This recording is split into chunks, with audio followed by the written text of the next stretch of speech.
The GDP growth appears modest enough, but why isn't there so much excitement in the mining sector, which is a main contributor for this?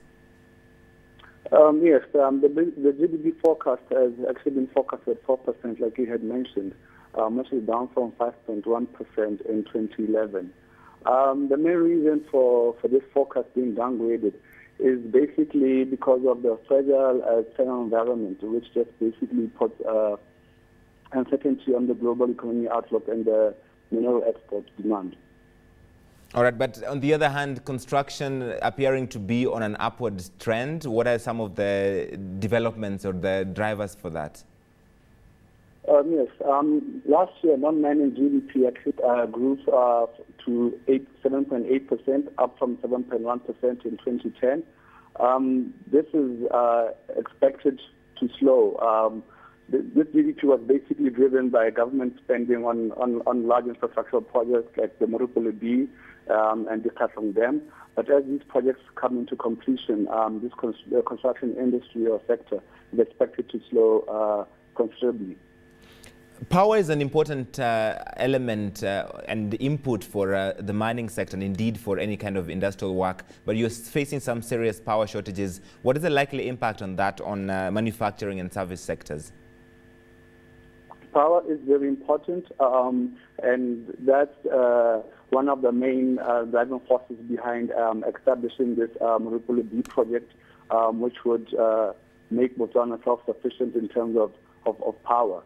But there have been a couple of setbacks there of the commissioning of that plant, but things seem to be on track to alleviate this problem.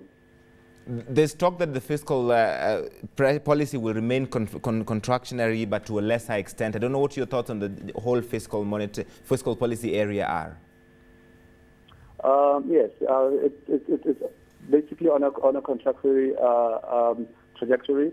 The main reason is this is basically stemming from cutbacks in government spending.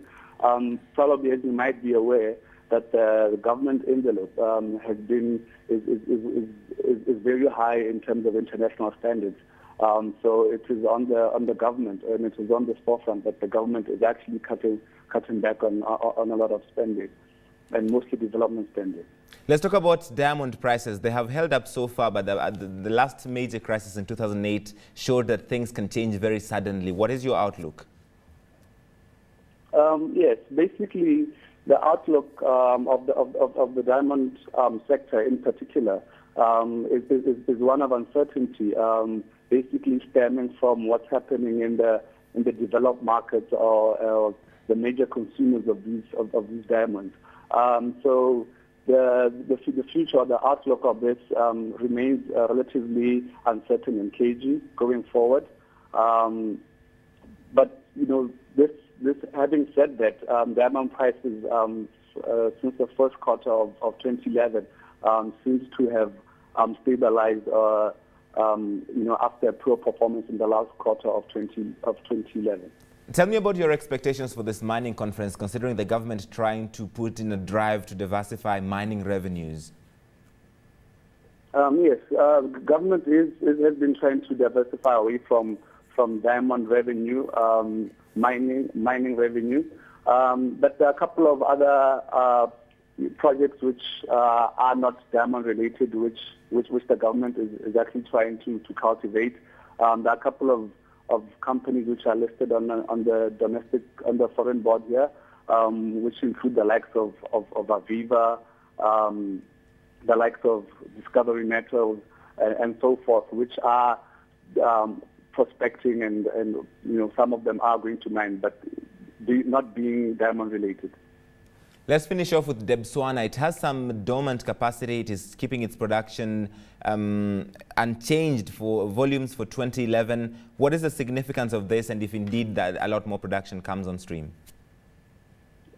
Yes, this basically maintaining production from the level experienced in 2011 basically stems from the demand of these precious stones. Botswana does see they do have capacity to ramp up production should the economic environment change.